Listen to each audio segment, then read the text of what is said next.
Hi everyone, thank you for joining me. My name is Yu Tsai and you are with Let's Talk. And this week, my guest is none other than fashion designer Jason Wu. And not does he only does fashion design, you're gonna learn all about other things he does work on. And I have some pictures to show what you have done to my house without you even knowing it. So welcome, Jason Wu. Hi. Do people How are always you? just call you Jason Wu, or do people say Jason? I don't know. I think it's just Jason or Jay or just hey you or like hey you're that one in a You're Chase that. Bank commercial or hey you're that guy in a BMW commercial or hey you're that guy that dressed Michelle Obama. That could also be my names are like I have different names. I don't know why, but when I say your name, I always say, hey, Jason Wu, how are you? Oh, have you seen Jason Wu lately? When I talk to mutual friends of ours, I always have to put your last name in there. I don't know why, but that's how I Well, address it's you. short. It works. So Jason, I let's know. jump right into this. So I am so happy that you're here because I've heard so Thank much you. about you. And as everybody probably have Googled you at once and read all about your history. But I would love for you guys to, I'd love you to share a little bit of your journey. How did you become a designer in the industry? Yeah. I mean, I started loving design since as far back as I can remember. Really, like I grew up in Taiwan. I know you did as well, and I was there until I was 9. But I think I was always very close to my mom. I still am, and so we always went went shopping with her. And I remember it was during the '80s, so my mom was like full on glamour puss, like shoulder pads and Wow. chignon, So your driving mom was gloves. fashionable already. She was fashionable already, and I was always kind of entranced by like the stores, like when looking at the windows, you see like this face like this, looking at it and trying to figure out like what is this like thing I'm looking at? Like it's so pretty. Why am I attracted to it? These dresses, and also like even the mannequins. Like oh, the mannequins are so beautiful. Like what is that? Like how do they stand? And I was just always very curious about construction And this was and how all when things you are were, made. and was this when you were young in Taiwan? You already Like had 5 and 6, between 5 and 6. already. Yeah. I was like always very interested in like the technical side of things, and kind of like figuring out like how it's made and very curious. And I was especially curious about kind of like the things of beauty. Mm. That's interesting because when I was young, we lived in Taipei, and just Yeah, next to my parents' me too. house, there's like a market, and like an open market like they always do in Asia. There's everywhere you go, there's always an open market. So farmers market is always everywhere. And there was Yeah. a little shop there. There are dolls in the window. I remember being that kid as well, always walking by and so curious about the dolls. And I remember Yeah. my mom collected some of them, and she had these little figurines at home. And for me, I don't know why, but till this day, I still haven't figured it out. Maybe I need to go to therapy for it. I took all their clothes off all the time, and I fold them nice and neat and lay it next to them. And maybe that's Yeah. why I shoot so many girls in bikinis and nudes. And I don't know, but it was all, I was Well, I think very the feminine form is fascinated. beautiful. My mom Mhm. actually once I remember more than this is in 2009. I was applying for the CFDA Vogue Fashion Fund, and I had to kind of kind of like dig out some of my old work, like kind of tell my story, right? So like this is when like my mom's hoarding skills came to use because she saved everything I ever made and drew, including like my self portraits from high school to like everything I did. And first ever, I remember like actually quite clearly like the ink drawing. So it's like we cut out a stencil on a construction paper, and then we inked over it. It was a kindergarten class, right? And it was like a mermaid that I drew. And so I think like I always found the feminine form to be quite beautiful, and I think that was kind of the seed of where you know my inspiration and who I am today comes from. But your mom was incredibly supportive from the very start. Art was something that she actually fostered Sorry, in I went you. away a bit. I had a pop up. It's okay. Yeah, So my mother was really supportive. My brother, I have one older brother, and he was always very athletic. He's 2.5 years older than me, and so he like was really into like Nintendo and Transformers. Um, I remember going to the toy store for the first time in the department stores, and I was taken to the boys aisle, you know, with the Legos and everything. And then like a corner of my eye, I saw pink. And then I just went there and I was like, and then I went for like Barbie, you know? And my mom's like, you know, especially in the 80s in Asian in Asian culture, that was something a bit of a shock, you know? And but my mom bought it for me anyway. And was Wow. kind of concerned about it, but then she bought me dolls anyway, and then continued to do so. So I had tons of dolls by the time I was 9, you know, and you know I would restyle their hair, play dress up, and that was clearly where I was flourishing, was like, you know, the creativity and the dream, you know, in the dolls, you know, that, you know, I was not interested in these like bricks, and I was in I was not interested in Legos and machines. Thus I don't know how to use this iPhone chat thing. That's why we had the technical delay, but Well, I do know how to do a pretty dress, you know. And then I started making clothes for them in paper, and so that was like all when I was in Taiwan growing up. That's very interesting because I too grew up in a very conservative family. My brother's older. He's very much like your brother. He used to take cameras apart and put it back together. My dad was a photographer in Taiwan, so we were around with gadgets all the time. And I personally did not respond to any of the gadgets at all. And I love art, and I always wanted to draw and paint. But it wasn't really something that my family believed in that would make a living. So it wasn't nurtured. It was in fact discouraged at times when I was growing up. But saying that, I do have to preface this, I wasn't a very well-behaved child. So whatever I asked for and wanted, it was not really provided when I was young because I wasn't well-behaved. In the Asian culture, you kind of have to be well-behaved for somebody to really nurture you and foster you into something, right? I wasn't that well behaved, and I had bad grades, and I was bad at math. So the myth that Asian people are good at math is not completely true. I'm good at math now. I'm not good at math still. Well, so how did the transition happen when you moved from there to Vancouver, right? You moved to Vancouver first. Yeah, so I moved to Vancouver. My mom thought it was very interesting for myself and my brother to have kind of a experience of a different culture. I think the educational system in Asia at that time was a bit more limiting in terms of career paths. So my mom thought it was good for us to be a little bit more worldly. And I was actually, of course, very against it. You know, I was leaving my friends behind, leaving all my family behind, all my cousins behind, and my dad also, because my dad's business, which is in farming, which we can talk about later. How are we so similar in that way? I didn't even notice. And so, so that was obviously not something that I wanted to do as a 9-year-old. You know, change is never encouraged. I'd taken some English lessons. It turned out my English was terrible by the time I arrived to Vancouver. Like, I've been taking English lessons for a few years, but it turned out I just didn't speak any. You know, Vancouver actually brought out a very different side of me. I met a lot of people that's helped shape me who I am, you know, including, I think the most significant person is probably this woman called Muriel Kaufman, who is still my mentor today. Wow. And she was my English tutor. And she gave me a Vogue magazine instead of a traditional book, because she thought I was obviously not interested in that. And you were showing a sign of a designer at such a young age. You were playing with dolls already, and you were already creating.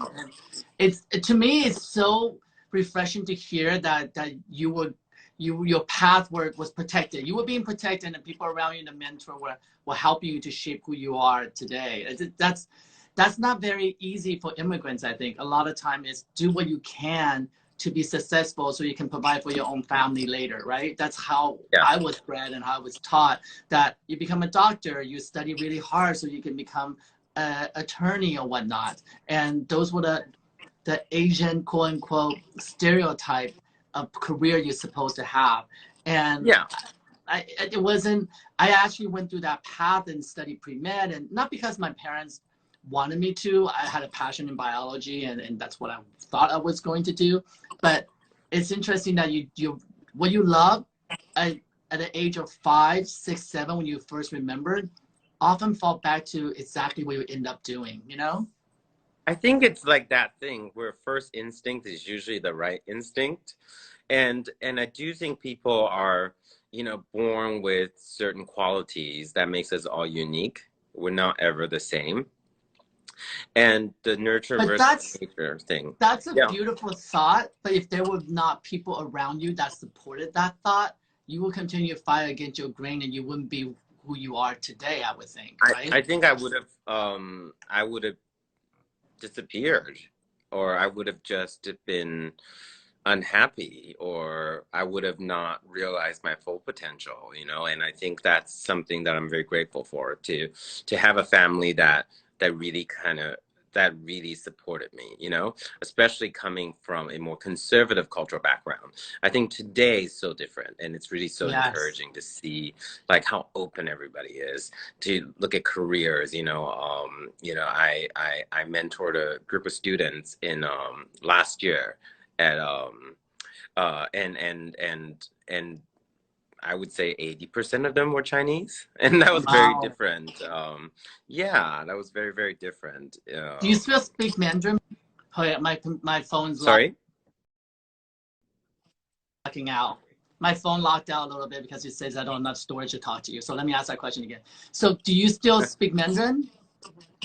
Yeah, I speak Mandarin still. Wow, good. And then do you practice it all the time? You speak to your family with Mandarin? Yeah, I speak to my family in Chinese and Mandarin, and you know, a lot of people in my atelier are Chinese too, so I like to speak Chinese to them, you know. Yeah, and I have a team in Shanghai as well, so I talk to them often in Chinese. That's helpful. I get to practice it when I play mahjong with my family on weekends. I don't know how to play mahjong, but one day we'll play. Oh, I'll teach you. I love it. It's a nice strategy game. It's not about math. It's more about just strategy and memory. So it's kind of good. That I'm good at. I'm good at blackjack. Oh, then you'll be great. You'll be great at mahjong.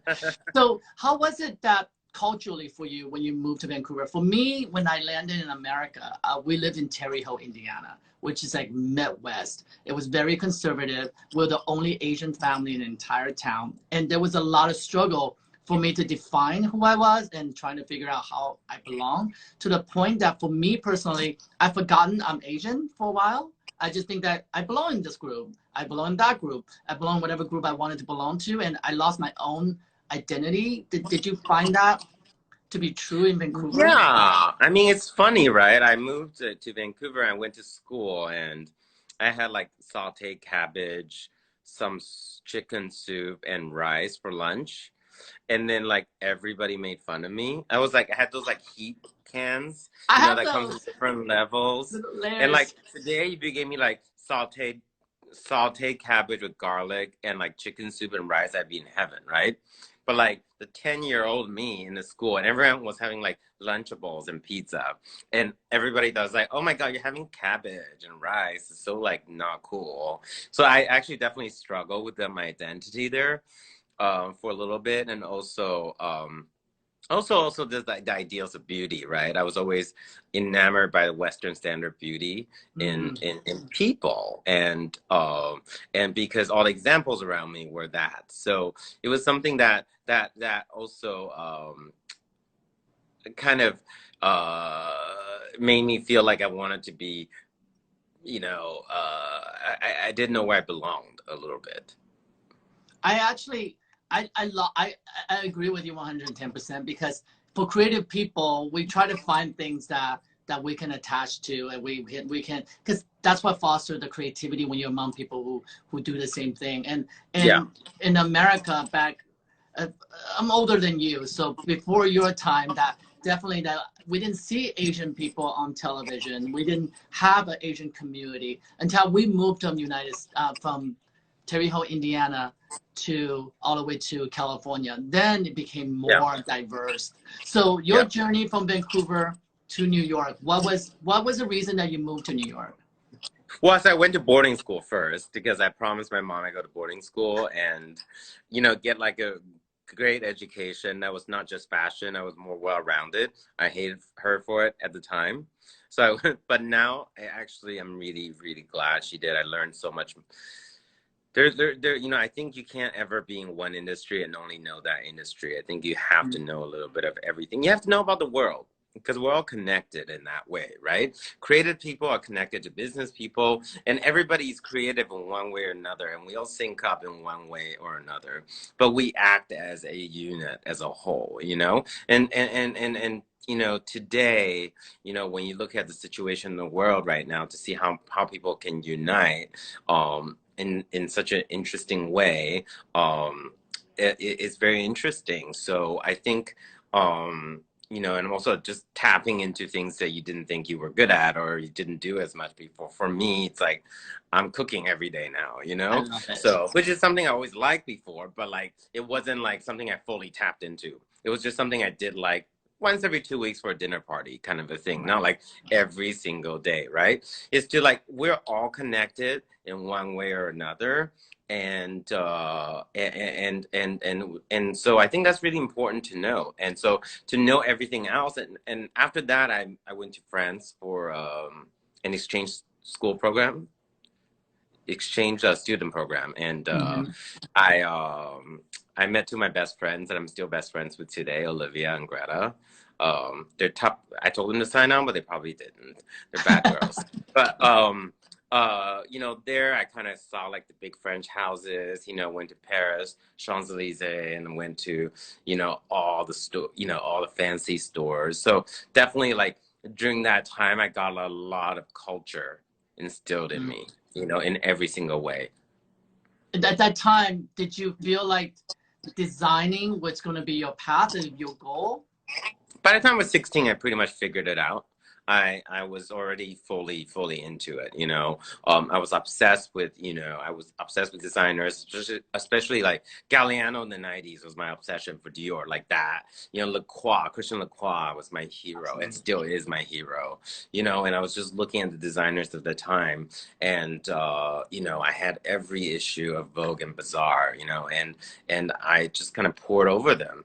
The 90s supermodels, you know, were something that I immediately grew attracted to because of the glamour, and in this world that seemed so, you know, it's so vibrant, you know, it's so vibrant, and it seems like a celebration all the time in this world. It's a celebration all the time, and you know, and although you know, we're in very different times in the 90s right now. Looking at beautiful things still make me so happy, right? Things of beauty make me happy. But make all of us happy. 16. So right now, you're one of the youngest, most successful designer in the history of fashion. I don't think anyone would call me youngest for a long time, but you can. Well, do you that. still are winning the awards after awards, and you have been and celebrated and decorated in the fashion industry for a while now. What when you go through that path and begin to feel those pivotal points that you were making, what was like the most quintessential moment for you to realize that I made it? I think, you know, having dressed First Lady Michelle Obama for both inaugurations, definitely was a turning point for my career. Also getting my first CFDA awards, being recognized by my peers. But what was really interesting about the two inaugurations was that, you know, it was a dream that I didn't know I had. You know, I never thought it was even possible to like be a part of history, American history, and to be the first, you know, Asian person to dress an American first lady who was African American, you know. You were first on many things. You were definitely first on many things, and you were so inspiring for me to watch because I started fashion in 2006. My career before fashion industry was in the medical and wildlife biology field. So for me, I came late to the train, you know, and And of course, I was obsessed with the 90s as well. And I was obsessed with beauty, and not so much fashion, but more overall beauty.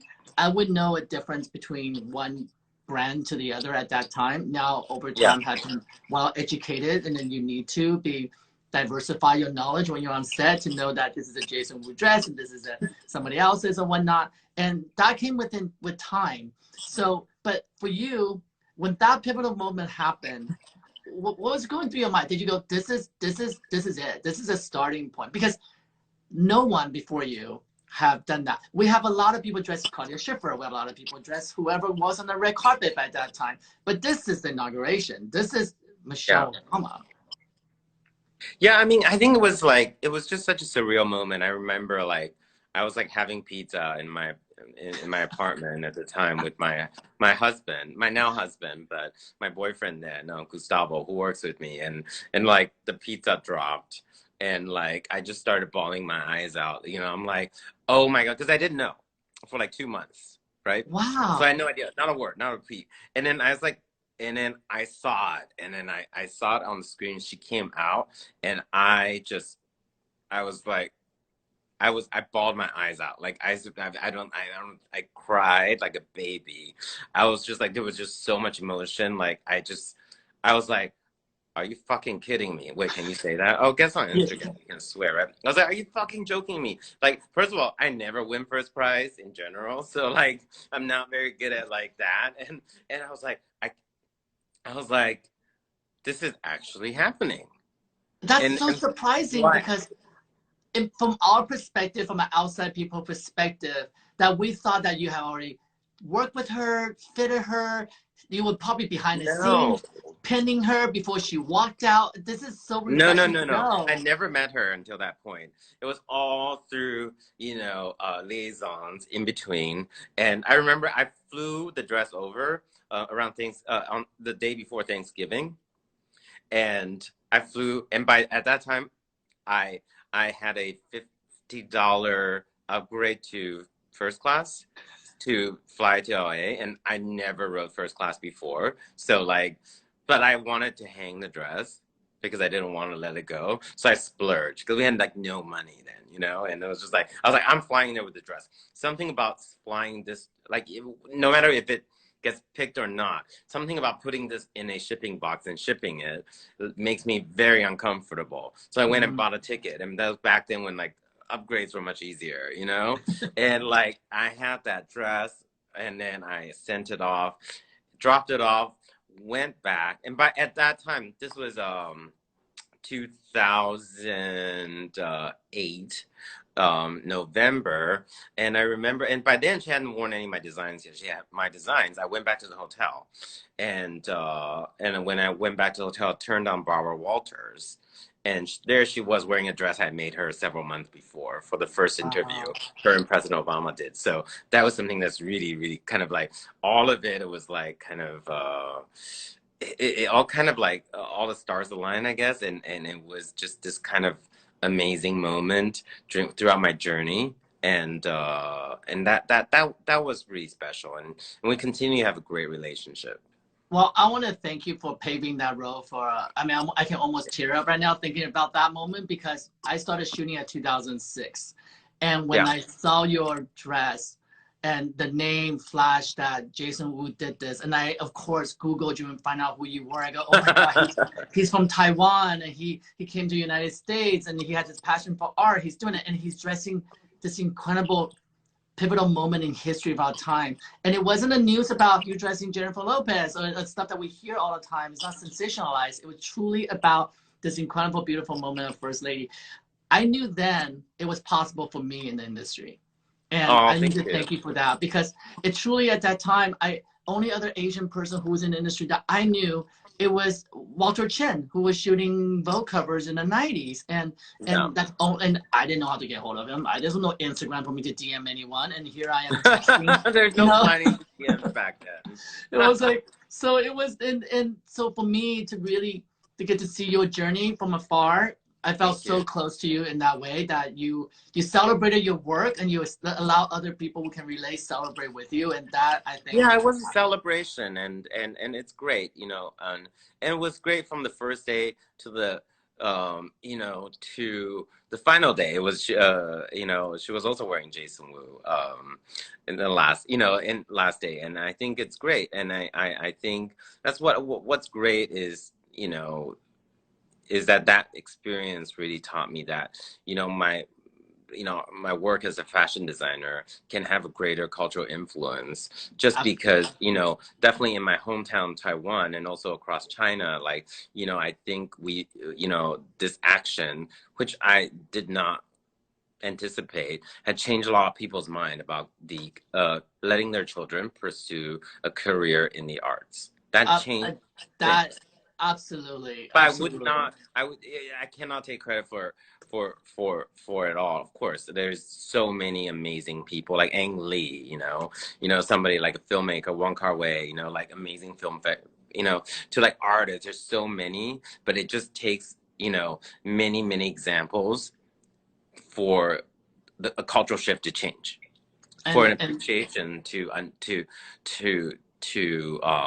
for this stigma to be squashed, you know, a little so bit. do you still define yourself as an Asian designer, or do you define yourself as an American designer? I define myself as a lot of things. I mean, you know, I'm very proud of my Asian heritage. You know, I've identified with it. I'm 37, and so I feel really, you know, I have gone through my identity crisis moments, you know, and I've actually really in my 30s come back to really being able to appreciate my culture, where you know, the roots of my ancestry and all of that. So I've really enjoyed, you know, for a majority of my teens and early 20s, I felt like I wanted to blend, you know, but you know, as an American designer and also part Canadian and Chinese, you know, it's like, you know, I'm kind of a, you know, you know, I identify with a little bit of all, you know, and I feel like that's why New York, or I actually love LA too, are such great places for me, because they're like, you know, they're just, there's a convergence of cultures that's happening all the time, you know, that is pretty much our world. And through social media now, even if you don't travel, you get to experience and be much more worldly about other people's culture and get educated, you It, know, and I think that's important. it's interesting because for me, I feel like I still go through that struggle at times, and not because I have identity crisis, but I think my skin color, what you know, who I am on different TV shows, it resonates different things to different area regions of people. If Yeah. I'm in Asia doing Asia's Next Top Model as a judge and mentor, I'm an American photographer to them. But when I'm in Yeah. America working for Asian publication, then I'm an Asian photographer. I feel like this labeling is so important for some of the stuff we do in our industry.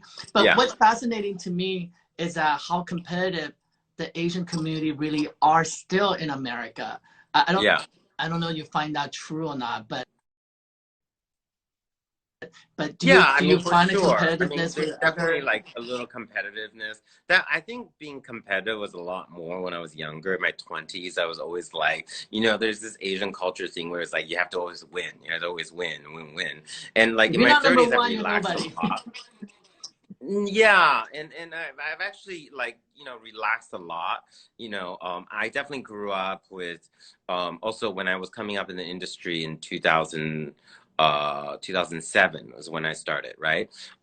There was a group of designers, everyone from Derek Lam to, you know, Peter Sum to Kuhn, Philip Lim, and where I think, you know, I definitely felt more competitive with the other designers, especially I was coming up in a wave of a lot of Asian American designers, right? Yes. But today, you know, I talk to all of them. I feel like, you know, we just don't have that.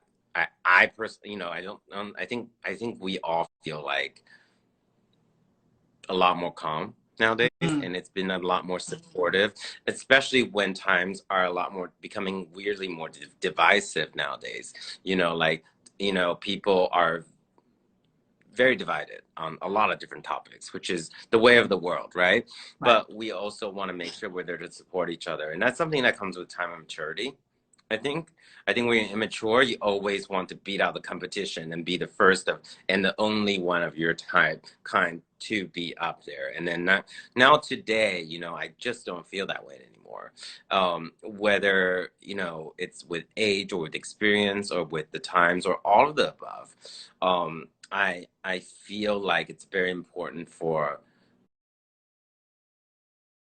us, not only as an Asian community, as us an American community, it's very important. It rings true more than ever before. I could not agree with you more. I know that 3 years ago, that the red carpets were very different, where there was not very much diversity on the red carpet, and yet the people behind the scenes, like Yeah. you, were putting people like like that on the red carpet, and there were a lot of diverse people. Oh, she's my Which, BFF. I love and her. Hi, Diane. she's That an was I one of got my to work. first red carpet dresses at the SAG Award. One of my favorite ever. And I I got to work with her as love that well, so dress. she's absolutely lovely. But the thing is that when people say there's not enough diversity being represented, funny enough for me, we knew that so many diversity was doing the work to bring this to the red carpet. And that Yeah. that year, I was lucky and fortunate enough to actually be part of the red carpet hosting, and it was, for me, was so important being the first Asian person from Taiwan and first Asian photographer, first. And then you're right, we're constantly chasing for that first, because culturally that's what's taught to us, right? Yeah. In our grades, in our school, your first place, second place, third place is no two first place. No two people can be ranked exactly the same. And Yeah. and and that fosters such a competitiveness in our industry. It happens in photography as well. When I was coming up, then you begin to have Sebastian Kim started coming up, and then you have all these other Asian photographers coming up. Yeah. And for whatever reason, you think they're chasing after your coattail, you're chasing after theirs, because we're so inbred to do that. And to have the confidence that you have now to say, you know what, that's just not as important. I'm actually just competing to do what I do. It's such a maturity, you know?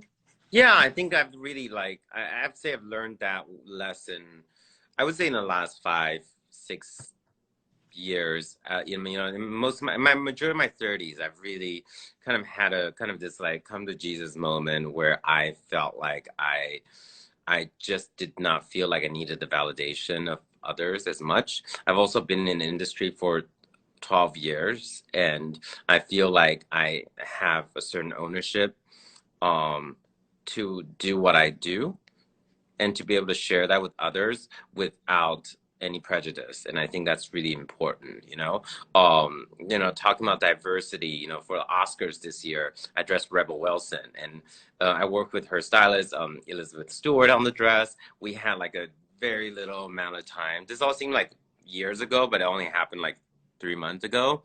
Rebel is somebody I love, she's not, she's curvier, and I think you don't see as many designers dressing curvier girls on the red carpet, and now that's changing. Also diversity in culture, that's changing. I've dressed so many girls from different backgrounds and want to do more. But like to able to give like Rebel her Oscar moment was so special to me because she looked like a statue, and I was just such a huge fan of hers. I just was like, oh my God, let's do this immediately, and to make her feel and look the most gorgeous she's ever looked, and that was a really fun project, and I'd say one of my favorites. And then you just mentioned exactly what I was going to talk about next. I think as a designer, your job truly is to make the other person feel most beautiful and gorgeous when they're in it. So when you're designing, what would you say is the Jason Wu signature? Well, Jason Wu signature is definitely the feminine form. It's about a refined American couture sensibility. So I think American fashion can really be seen, considered as more mass and more commercial. But there's a long line of American designers such as Charles James to Jeffrey Bean to Carolina Herrera to Oscar de la Renta. They're not all American born, but they're American brands, And we've had to Mary McFadden, to Rudy Gernrich, in the 60s, to name so many. So we come, there is a long road that's already paved by many, many others. American fashion designers have just not been recognized as much. Most of the Jason Wu collection is still made in New York. So I think that's really important to know that there's still this like know-how. You know, in Paris they call it savoir-faire. It's like, you know, all this know-how. And I think somehow in US that tends to not be as noticed or highlighted. So I think that's something that you'll notice, that there's a level of craftsmanship and refinement about my work, you know.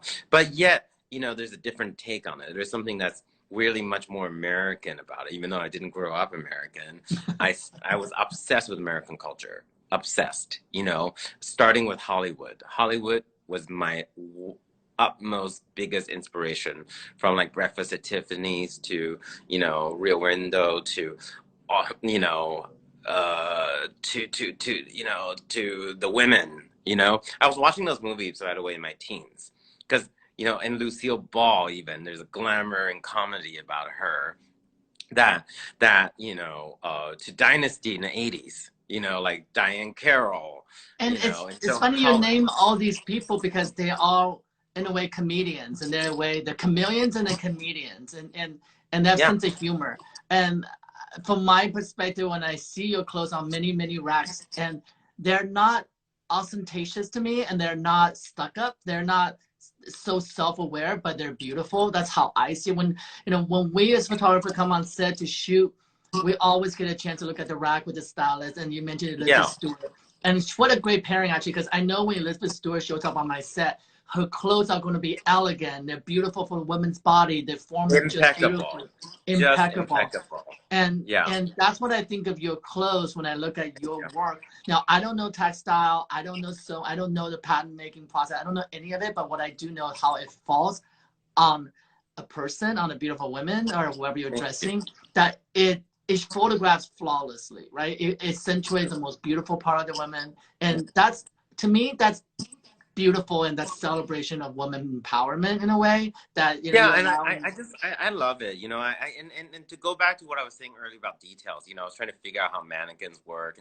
So like, you know, like I build clothes from the inside out, you know, so I look at the inside. So my biggest goal, and what I strive for, is that when you turn the garment inside out, it looks as beautiful inside as out.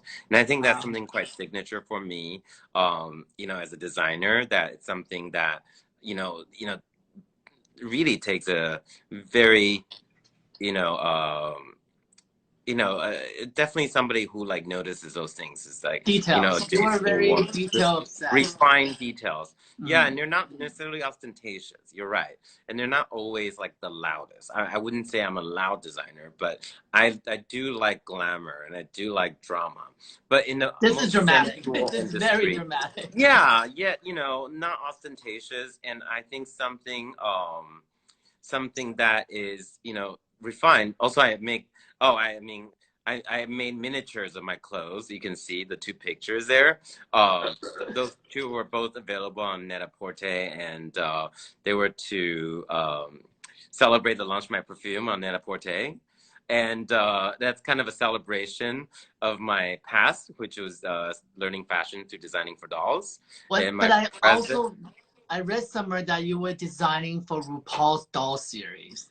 I came up with a RuPaul doll in 2005. Yeah. That's awesome. That's incredible. We actually anniversaried it last year. But let's talk about this. Let's talk about fragrance for a second, because everything you dress that you can touch is textile. You can feel. Yeah. Tell me about fragrance. How do you take Jason Wu's signature of this elegance to a scent? Well, so definitely, like when I created my first fragrance, it was actually Lily Aldridge was the face of the fragrance. And you know, what's interesting, I started from the very raw ingredients, right? With a Frank who at Firmenich, who I worked with, Frank Vogel, who was the perfumer I worked with. And I smelled about like 400 different raw ingredients, and I have a very, very sensitive sense of smell. I'm really aware, and I also think like most of the time your first impressions on smell. You remember, you know, you walk into the place. So you walk into the place, pheromone, right? Great. You kind of already have a great, you know, whether like, what does warmth smell like to you? What does coolness sound like, smell like to you? What does sexiness, what does sensual smell like? It's different for everybody, right? But after like going through 400, there was like a couple ingredients I went right to. And my favorite one was the jasmine. And it kind of brought back to me to my childhood in Taiwan when I was growing up. My dad was and continues to be an amazing gardener. He has like an impeccable Zen garden situation that it's his favorite thing. And so he's taught me about flowers since I was young. So you can see that in a lot of motifs in my clothes. Mm. Florals are very, very important. And the jasmine was growing a lot in our yard. So, and I remember our neighbor had a particular big bunch of it that was growing outside. We had a house, and next to the house, and we would they would be overgrown over the wall, and I would be picking it with my cousin and taking it home. So that became the primary ingredient for my first fragrance, for the Jason Wu fragrance, was jasmine, because it brought me back to the sense of home. And also the second one, which is more more of a naughty side of Jason Wu, a little bit like your friends warned you about. It's rose with with incense. So one is light and like airy and like and very subtle. The other one's a little bit more assertive but still elegant and very sensual. Amazing. Well, not only do you go from dresses design to fragrance, you collaborate in so many different aspects of design. Yeah. And I think that's why I found so much love of your work, because a lot of people think that you have to be one note, right? That you should stay in your lane. And I came from graphic design training. I'm came from medical science training. I try to combine all that into what I love to do. So a lot of people don't know. At my downtime from doing photo shoots, I design modern homes. I design multi-million-dollar homes, and also I had an opportunity to work on my own home this year. And then I came across this collaboration. Yay, the Jason Wu Fabrizio faucet. Going strong after 8 years. And can I tell you, this is my bathroom. Amazing. So I felt I had to not only have your Jason Wu collection, I wanted you to be my space because you are such inspiration to me. So both bathrooms are designed by Jason Wu, and including my kitchen. So if you see any of my kitchen series called in the kitchen series I do for the cooking show, that entire kitchen is actually Jason Wu collection. So you've been living in my space and delivering the water. So I'm learning your path through actually using your products. So thank you. And Brizo, actually I've worked with Brizo since they sponsored my first show in 2007. So the collaboration has been a long time coming. Doing home and doing kind of the surrounding. Again, I never was the person to stay in one lane. I love to imagine the lifestyle of a Jason Wu customer, right? And my love of design and my design philosophy can be translated to many, many things. And I think we're just getting started here. I launched my first sofa last year with Interior Define. That's customizable. I have 2 other. Don't tell me that. That means I need to go buy your sofa. 65 different fabrications, so it's custom. Oh my God. And then I have 2 more amazing opportunities coming up. That will be announced sooner than later. Okay. Right now a little later than sooner, but about around lifestyle, because like I feel like design is a sense of mind, it's a sense of being, right? It's not just about a girl wearing a dress in a white space. What does she like? How does she live? And what does she prefer? What's her taste? And how does that translate into multi-genders, to not just women. I design women's wear clothes, but I also love interior design. I collaborate with Andre Malone, who's an architect that I worked with a lot, who designed who designed my perfume bottle. Wow. And it's the first perfume bottle he's ever designed as an architect. He also did my home, and we're working on another project together. So this intersection of creative people is what I find so interesting about fashion, because fashion kind of is a little bit combination of all of it. Same as photography. You get to meet people from actresses to chefs to designers to different personalities, and it's kind of you kind of get the best of all worlds, right? And that's This what I is love about fashion is like you really get to connect in that other way that's that I never expected before. But I think it's amazing because we fall in love with fashion, we fall in love with design because we Yeah. want to live in this aspirational, inspirational world.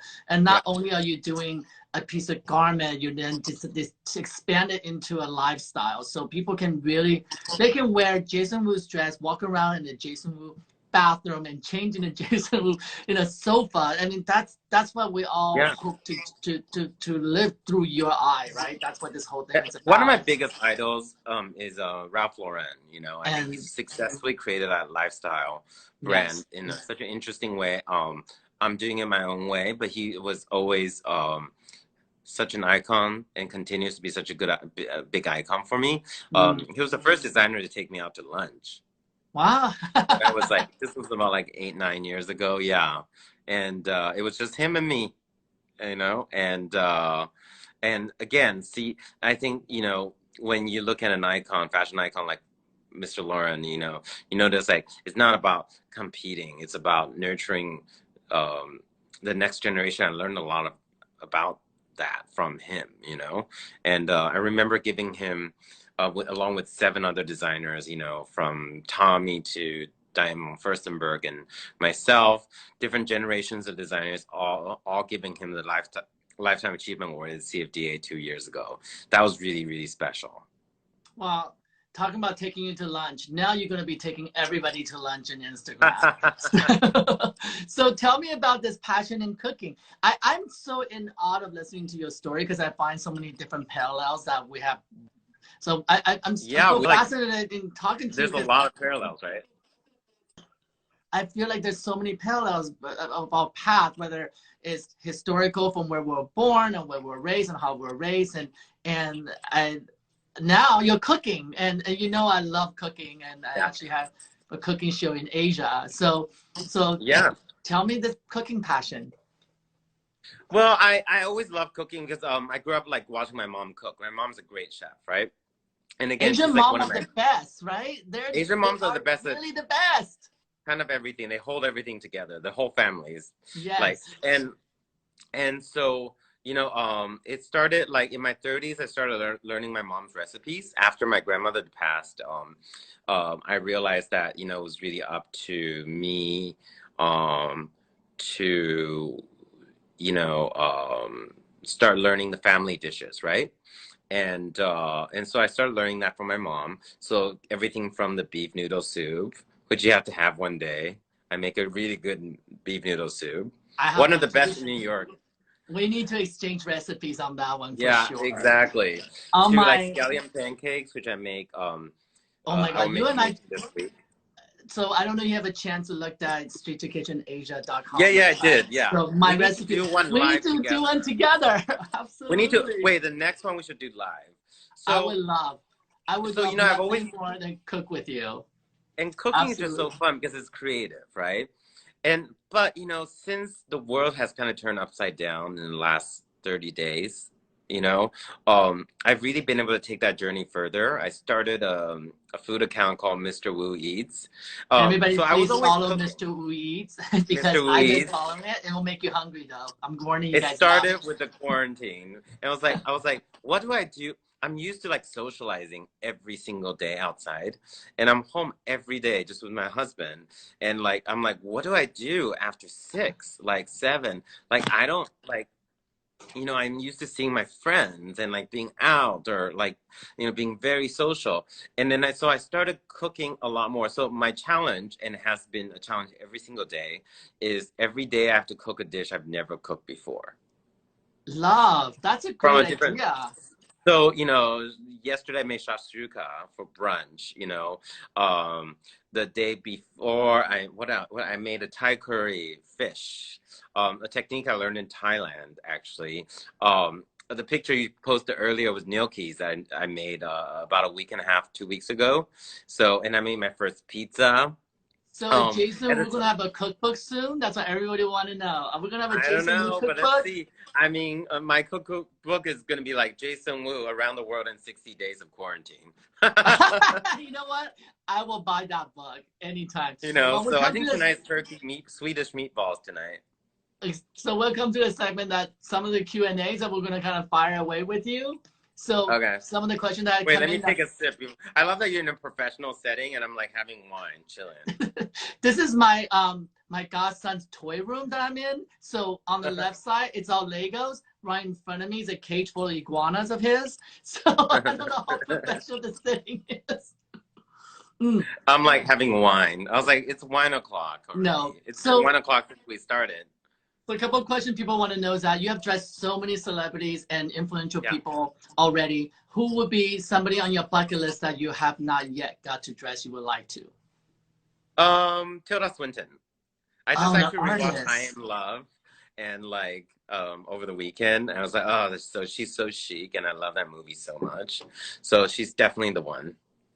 She's an artist, so she incredibly transforms whatever she wears into a piece of art. It's amazing. One of my biggest idols. You have won so many awards out there. What's one award that you have yet won that you would like to win? Sorry? I said you won so many different awards and accolades in your career. Is there one particular one that you're still looking forward to conquer? I don't know. Some sort of a cooking show, I guess. Oh, but that's easy. I produce cooking shows, so you got that made. I'll come over and produce a show for you. That's easy. I did win. I did the New York, the T Magazine editor-in-chief, Hania, and creative director Patrick Lee had a dumpling cook-off, and I did win that. So that happened last year. So you're on your way. You're on your way. Watch out. I was like, watch out, chefs. I don't think anybody can stop Jason Wu on doing what he wants to do. That's how I feel. Well, so I think a lot of times it's your mind that stops you from doing what you want to do, right? You kind of go in with some conviction, and there you go. And this is a funny question that somebody asked. Not funny so much, but probably asked by an Asian person, because this always asked to me. It's like, is money important? Was that a driving force for you to where you're at today? If it was, I wouldn't be in fashion. Because it costs a lot, and you know, there's so much cost and labor, and it's so tireless. You know, it's not just the glamour you see. It's like, if money was, I think there's 1,000 other things I would have done. And what would that 1,000 other thing? One thing that you would? I don't know, but I don't like any of them. So, well, Jason, thank you so much for being with me today. One last question that I do have is from me to you, and that is, I asked this to all the designers. If you have a choice to dress between a fruit or a vegetable, which one will you dress? Oh, a fruit. I like the rounder shapes. Okay, so which fruit will you dress? Oh, I don't know. Wait, actually, can I change my answer? Okay. I think a butternut squash could be very good. I love the form. Nice. Well, I hope you dress one and send it to me so I can post it on you for us to look at. Yes, I love a good curvy body, so that's a great choice. Well, everyone, thank you for joining us, and that's Talk with Jason Wu, and thank you for being with me. And I think I can talk to you forever and ever. And next time when we meet, there will be a knife in my hand and some kind of flour on the table and a rolling pin, because we're going to be cooking together. And that's our next chat. Our next chat is going to be a cooking-less chat. That's right. And thank you so much for inspiring so many people out there, and particularly me as an Asian person, that I can now look toward your direction and look at my faucets and know that the success is possible for people who are immigrants in this country. And likewise. Thank you. Thank you. Have a good day. Bye-bye, everyone.